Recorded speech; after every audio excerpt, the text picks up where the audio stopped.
며칠 전 산책하다가 60대 후반 한 분을 만났습니다. 그분은 평생 회사를 다니셨던 분이었어요. 정년 퇴직하고 3년이 지났는데 그분이 이런 말을 하시더군요. 이제 편하게 살라는데 왜 이렇게 불안한지 모르겠어요. 그때 저는 이런 생각이 들었습니다. 아, 쉬는 게 편한 게 아니구나. 오히려 더 힘들 수도 있겠구나. 사실 많은 분들이 이 나이가 되면 비슷한 말을 하십니다. 이제 애쓰지 않아도 된다고들 하죠.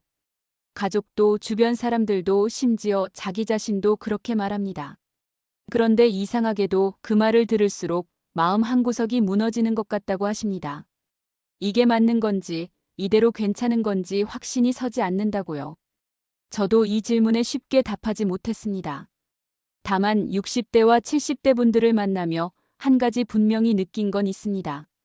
더 애쓰지 않아도 된다는 말이 때로는 위로가 아니라 공허함으로 다가온다는 것.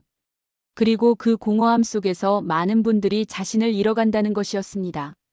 이런 주제가 필요하셨다면 구독해 두시면 다음 영상도 편하게 보실 수 있습니다. 오늘 이야기는 병 이야기가 아닙니다. 이건 하루의 기준 이야기입니다. 증명이 아니라 존재의 이야기입니다. 애쓰는 것과 살아있는 것의 차이 이야기입니다. 그리고 더 이상 뭔가를 해내지 않아도 되는 나이에 여전히 의미를 찾고 싶은 마음의 이야기입니다. 오늘은 그 이야기를 함께 나눠보려 합니다. 평생 무언가를 해내며 살아온 사람이 있습니다. 아침에 일어나면 할 일이 있었고 저녁이 되면 오늘 해낸 것들을 정리했습니다. 회사에 다녔던 분은 회사 일이 있었고 집안일을 하셨던 분은 가족을 돌보는 일이 있었습니다.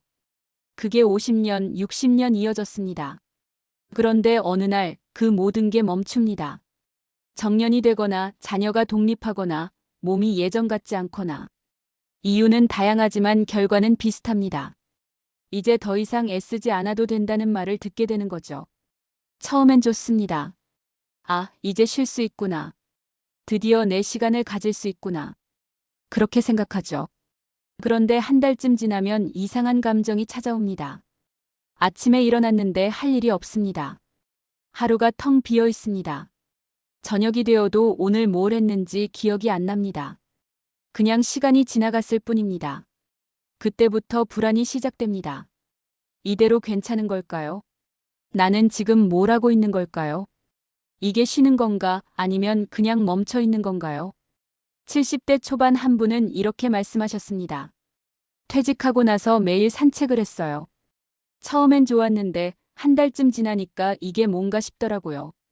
그냥 걷고 돌아오고 또 걷고 또 돌아오고 뭔가 하고 있는 것 같은데 아무것도 하지 않는 것 같았습니다. 이건 특정 질환을 말하는 게 아니라 많은 시니어 일상에서 반복되는 생활 패턴을 설명하는 이야기입니다. 평생 목표를 향해 달려온 사람은 목표가 사라지면 방향을 잃습니다. 나침반 없이 걷는 것과 비슷합니다. 걷고는 있지만 어디로 가는지 모릅니다. 그게 하루, 일주일, 한 달 이어지면 불안은 점점 커집니다. 사람들은 이렇게 말합니다. 이제 좀 쉬세요. 충분히 애쓰셨잖아요. 이제 편하게 사세요. 그 말이 틀린 건 아닙니다. 정말로 충분히 애쓰셨으니까요. 그런데 문제는 그 말이 위로가 되지 않는다는 겁니다. 오히려 더 공허해집니다. 왜냐하면 그 말 속에는 이런 뜻이 숨어 있기 때문입니다. 이제 당신이 할 일은 없습니다. 당신은 이제 쉬기만 하면 됩니다. 그런데 사람은 쉬기만 하도록 만들어지지 않았습니다.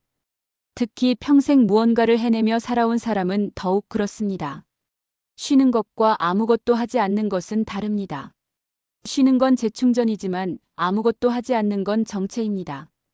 그 차이를 구분하지 못하면 쉬라는 말이 오히려 독이 됩니다. 어떤 분은 이렇게 말씀하셨습니다. 손자 봐주는 것도 이제 안 해도 된대요. 며느리가 혼자 할 수 있다고 하더라고요. 고맙긴 한데 이상하게 허전했습니다.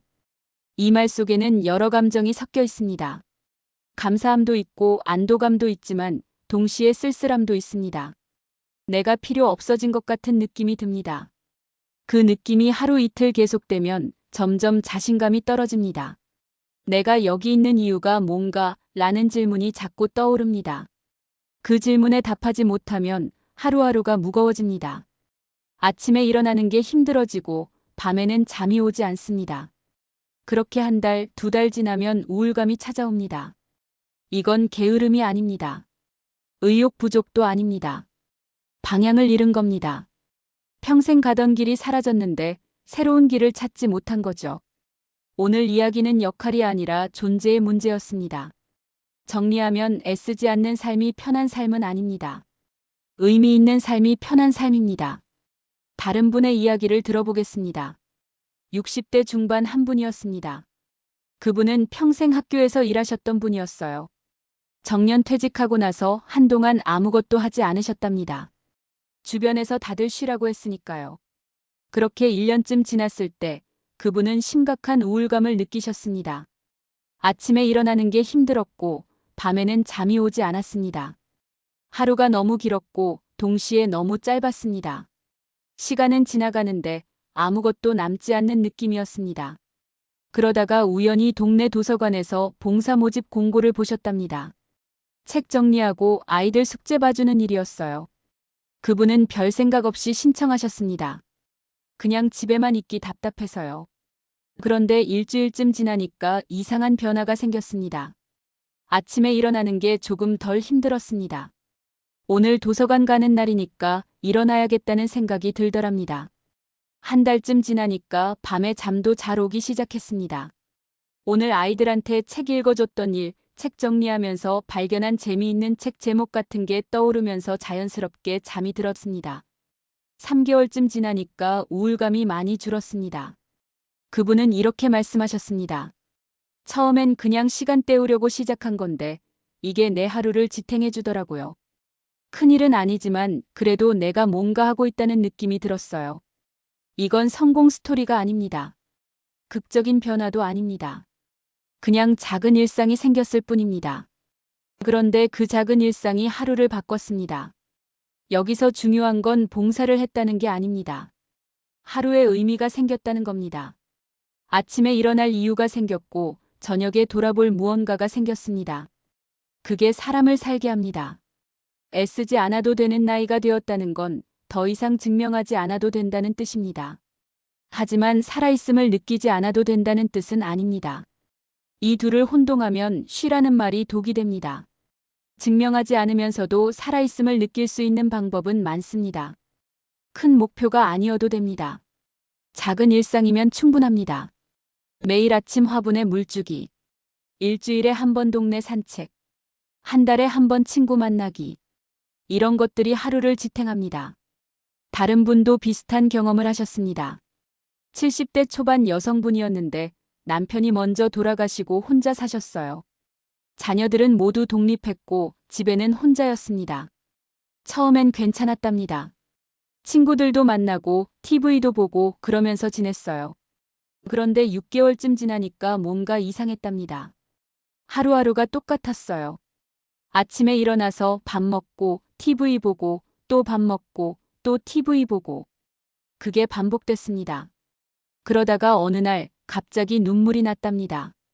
이유도 모르게요. 그냥 공허했답니다. 내가 지금 뭘 하고 있나, 이게 사는 건가, 그런 생각이 들었답니다. 그래서 그분은 작은 변화를 시도하셨어요. 매일 아침 동네 한 바퀴 걷기로 했습니다. 특별한 목적은 없었어요. 그냥 집에만 있으면 답답하니까요. 처음 며칠은 힘들었답니다. 나가기 귀찮았고 걷는 게 의미 없어 보였어요. 그런데 일주일쯤 지나니까 조금 달라졌답니다. 걷다 보니 동네 사람들이 보이더랍니다. 매일 같은 시간에 운동하는 분들, 가게 여는 분들, 출근하는 분들. 인사를 나누게 됐어요. 처음엔 가볍게, 나중엔 조금 더 길게. 한 달쯤 지나니까 그 시간이 기다려지더랍니다. 오늘은 누굴 만날까? 오늘 날씨는 어떨까요?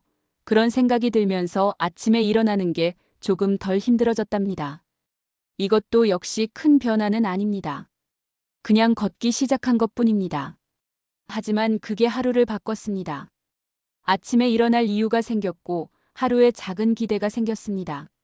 그 기대가 불안을 줄여줬습니다. 여기서 우리가 알 수 있는 건 변화는 거창하지 않아도 된다는 겁니다. 작은 행동 하나만 시작해도 충분합니다. 중요한 건 그 행동이 반복되느냐입니다. 반복되면 습관이 되고 습관이 되면 하루가 구조화됩니다. 구조가 있으면 불안이 줄어듭니다. 오늘 우리가 본 건 성과가 아니라 과정의 의미였습니다. 정리하면 작은 일상 하나가 하루 전체를 바꿉니다. 그게 쌓이면 삶이 바뀝니다. 60대, 70대가 되면 이상한 질문이 자주 떠오릅니다. 나는 지금 뭘 하고 있는 걸까요? 내가 여기 있는 이유가 뭘까요? 나는 아직 쓸모가 있을까요? 이 질문들은 불안에서 나옵니다. 더 정확히 말하면 역할을 잃어버린 데서 오는 불안입니다. 평생 누군가의 부모였고 직장인이었고 가장이었던 사람이 그 역할을 내려놓으면 정체성이 흔들립니다. 나는 누구인가? 라는 질문 앞에 서게 됩니다. 어떤 분은 이렇게 말씀하셨습니다. 손주들이 놀러 오면 좋긴 한데 금방 가버리잖아요. 그러고 나면 집이 너무 조용해요. 내가 여기 혼자 뭐 하고 있나 싶습니다. 이 말 속에는 외로움이 있습니다. 그런데 단순히 혼자라서 외로운 게 아닙니다. 필요 없어진 것 같아서 외롭습니다. 나의 존재가 누군가에게 의미가 있을까요? 하는 불안입니다. 70대 한 분은 이런 이야기를 하셨습니다. 예전엔 집에 오면 애들이 엄마 밥 줘, 이것 좀 해줘 그랬거든요.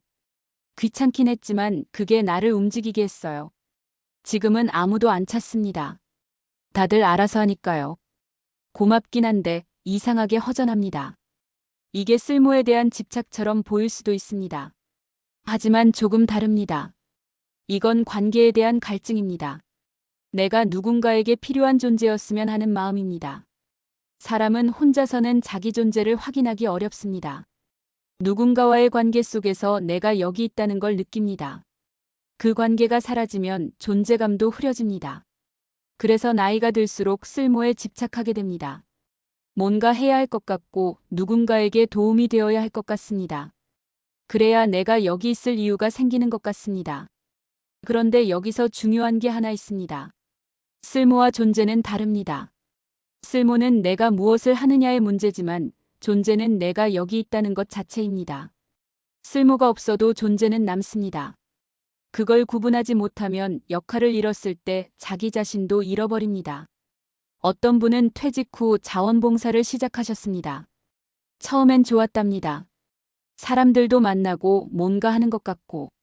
그런데 1년쯤 지나니까 이런 생각이 들더랍니다. 이것도 결국 나를 쓸모있게 만들려는 거 아닌가요?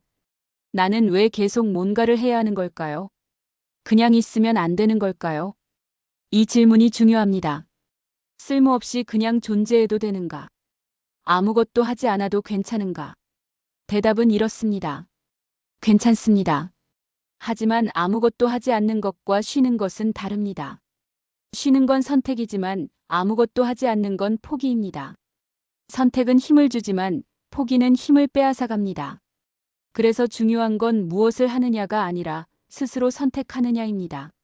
남이 시켜서 하는 게 아니라 내가 하고 싶어서 하는 거. 그게 쓸모가 아니라 존재로 사는 방법입니다.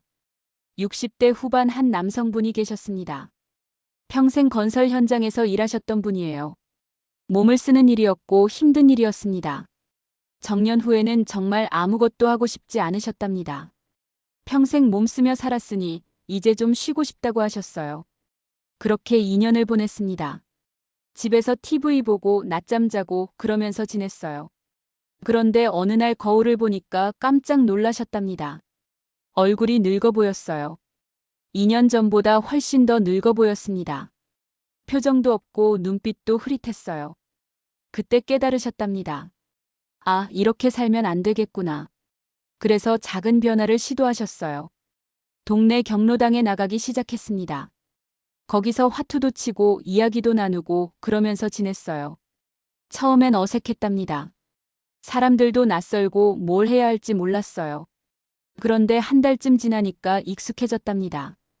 얼굴 아는 사람들이 생기고 이야기 나눌 주제도 생기고 3개월쯤 지나니까 표정이 달라졌답니다. 아내가 그러더랍니다. 요즘 얼굴이 밝아졌다고요. 그분은 이렇게 말씀하셨습니다. 큰 변화는 없었어요. 그냥 집에만 있다가 밖에 나가기 시작한 것뿐인데 기분이 달라지더라고요. 사람을 만나고 이야기를 나누고 그게 나를 살아있게 만들었습니다. 이 이야기에서 중요한 건 경로당에 나갔다는 게 아닙니다. 관계가 생겼다는 겁니다. 사람은 관계 속에서 살아갑니다. 혼자 있으면 점점 말이 줄어들고 생각도 줄어들고 표정도 사라집니다. 하지만 누군가와 이야기를 나누면 달라집니다. 말이 늘고 생각이 늘고 표정이 살아납니다. 그게 사람을 살게 합니다. 관계는 꼭 깊을 필요 없습니다. 가볍게 인사 나누는 사이도 관계입니다. 일주일에 한 번 보는 사람도 관계입니다. 그 관계가 쌓이면 외로움이 줄어듭니다. 이건 특정 질환을 말하는 게 아니라 많은 시니어 일상에서 반복되는 생활 패턴을 설명하는 이야기입니다. 오늘 이야기는 쓸모가 아니라 존재의 가치였습니다. 정리하면 역할이 사라져도 나는 여전히 여기 있습니다. 그것만으로 충분합니다. 애쓰지 않으면서도 살아있음을 느끼는 방법은 생각보다 단순합니다. 마음, 관계, 생활 습관, 이 세 가지만 조금 바꿔도 됩니다. 먼저 마음입니다. 애쓰지 않아도 된다는 말을 다르게 해석해 보세요. 더 이상 증명하지 않아도 된다는 뜻입니다. 남에게 보여주지 않아도 된다는 뜻입니다. 하지만 살아있음을 느끼지 말라는 뜻은 아닙니다. 이 차이를 이해하면 마음이 조금 편해집니다. 증명하려고 애쓰지 않으면서도 하루를 의미 있게 채울 수 있습니다. 큰 목표가 아니어도 됩니다. 오늘 하루 뭔가 하나를 했다는 느낌만 있으면 됩니다. 그게 화분의 물주기일 수도 있고 동네 한 바퀴 걷기일 수도 있습니다. 중요한 건 크기가 아니라 의미입니다. 내가 선택해서 했고 그게 하루를 채웠다면 충분합니다. 어떤 분은 매일 일기를 쓰기 시작하셨답니다. 긴 일기는 아니었어요. 그냥 오늘 한 일 한 줄, 오늘 느낀 것 한 줄. 그게 전부였습니다. 그런데 그 두 줄이 하루를 정리해줬답니다. 저녁에 일기를 쓰려면 오늘 뭘 했는지 떠올려야 하잖아요. 그러다 보니 낮에도 조금 더 의식하게 되더랍니다. 오늘은 뭘 할까요? 오늘은 뭘 느꼈을까요? 그렇게 하루하루가 조금씩 채워졌답니다. 한 달쯤 지나서 일기를 다시 읽어보니까 신기하더랍니다. 매일매일은 별거 없었는데 모아놓고 보니까 꽤 많은 일이 있었더라고요. 그분은 이렇게 말씀하셨습니다. 일기를 쓰기 전에는 하루가 그냥 지나갔는데 일기를 쓰고 나니까 하루가 남더라고요. 기록이 쌓이니까 시간이 쌓이는 느낌이었습니다. 이것도 작은 변화입니다. 하지만 이 작은 변화가 마음을 바꿨습니다. 허무하게 흘러가던 시간이 의미 있는 시간으로 바뀌었습니다. 또 다른 분은 메모 습관을 만드셨어요. 그분은 책을 읽으면서 마음에 드는 문장을 적으셨답니다. 하루에 한 문장이면 충분했어요. 그 문장을 공책에 적고 다음날 아침에 다시 읽으셨답니다. 그러다 보니 책 읽는 재미가 생겼고 하루를 시작하는 루틴이 생겼어요. 6개월쯤 지나니까 공책이 가득 찼답니다. 그 공책을 보면서 그분은 이렇게 느끼셨답니다. 아, 나도 이렇게 많은 걸 읽고 생각했구나. 시간이 헛되지 않았구나. 그 느낌이 자신감을 줬답니다. 하루하루는 작았지만 모이니까 큰 의미가 됐습니다. 다음은 관계입니다. 나이가 들면 관계가 줄어듭니다. 직장 동료도 없어지고 친구도 하나둘 멀어지고 가족도 각자 바쁩니다. 그럼 외로워집니다. 그 외로움이 쓸모없다는 느낌으로 이어집니다. 하지만 관계는 숫자가 아닙니다. 한 명이라도 진짜 마음 나눌 사람이 있으면 됩니다. 일주일에 한 번 전화 통화하는 친구. 한 달에 한 번 만나는 동네 지인. 이런 작은 관계가 외로움을 막아줍니다. 어떤 분은 이렇게 하셨습니다. 동네 카페에 자주 가셨답니다. 거기서 커피 한 잔 마시면서 직원이랑 인사만 나눠도 기분이 좋아지더랍니다. 큰 대화는 아니어도 나를 알아보는 사람이 있다는 것만으로도 위로가 됐답니다. 관계는 깊이도 중요하지만 빈도도 중요합니다. 자주 마주치는 사람, 가볍게 인사 나누는 사람, 이런 관계들이 하루를 지탱합니다. 다른 분은 동네 교회 봉사 모임에 나가셨어요. 종교가 있어서가 아니라 사람을 만나고 싶어서였답니다. 거기 가면 매주 같은 사람들을 만나니까 익숙해지더랍니다. 처음엔 어색했지만 한 달쯤 지나니까 편해졌어요. 서로 안부도 물어보고 고민도 나누고 6개월쯤 지나니까 그 모임이 기다려지더랍니다. 거기 가면 나를 아는 사람들이 있고 내 이야기를 들어주는 사람들이 있으니까요. 그분은 이렇게 말씀하셨습니다. 큰 친구는 아니지만 그래도 나를 알아주는 사람들이 있다는 게 위로가 됐어요. 혼자가 아니라는 느낌이 들었습니다. 관계는 꼭 새로 만들 필요도 없습니다. 있던 관계를 유지하는 것만으로도 충분합니다. 오랜만에 친구한테 전화해 보세요. 옛날 동료한테 연락해 보세요. 친척한테 안부 문자 보내보세요. 작은 연결이 외로움을 줄여줍니다. 어떤 분은 매주 일요일마다 자녀들에게 전화하셨어요. 긴 통화는 아니었습니다. 10분 정도 안부 묻고 요즘 어떻게 지내는지 듣고 그게 전부였어요.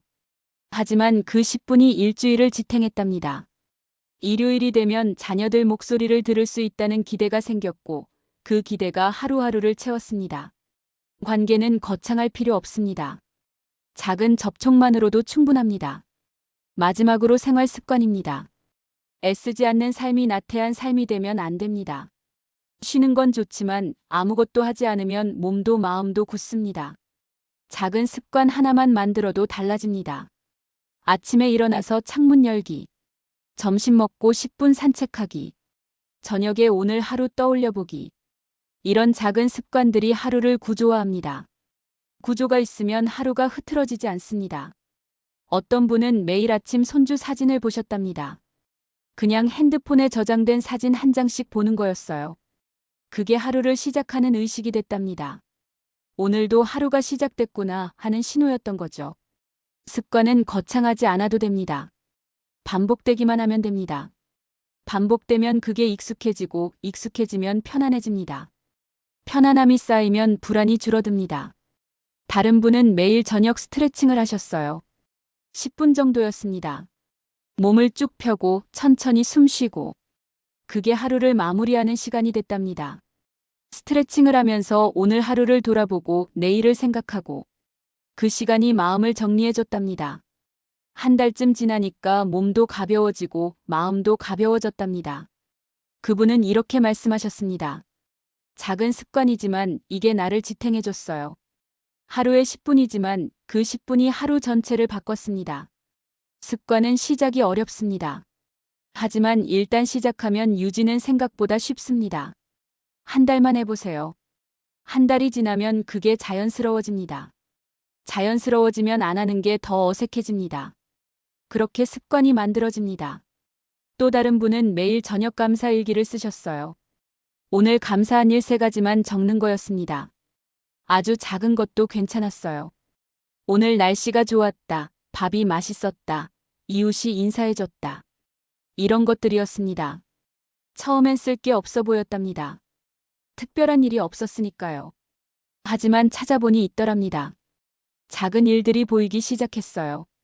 한 달쯤 지나니까 하루를 보는 시선이 달라졌답니다.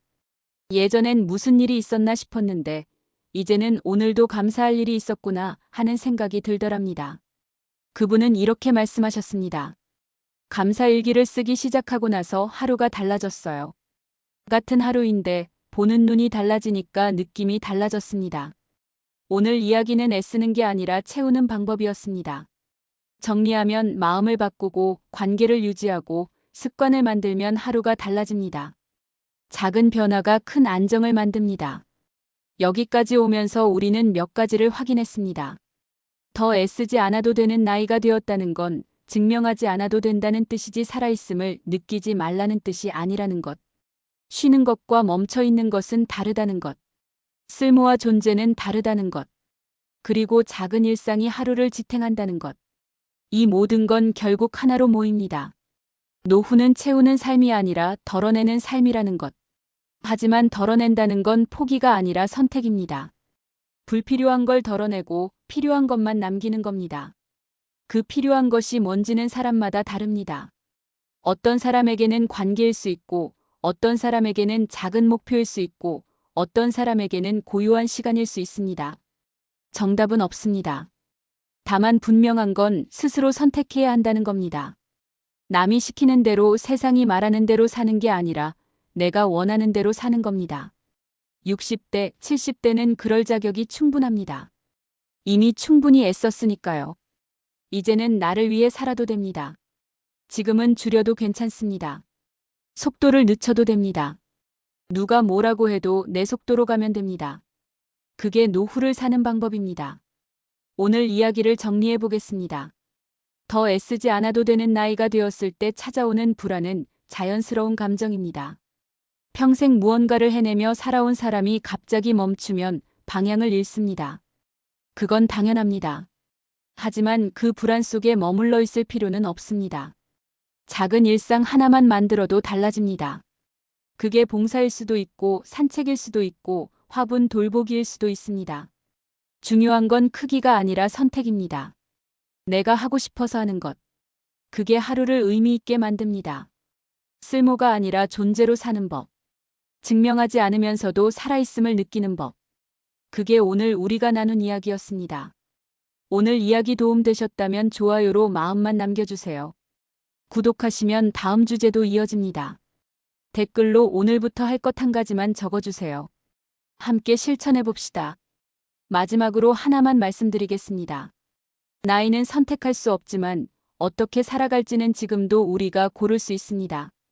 애쓰지 않으면서도 의미 있게 사는 법. 그게 60대, 70대의 품격입니다. 오늘도 여기까지 들어주셔서 고맙습니다. 다음 이야기에서 또 뵙겠습니다.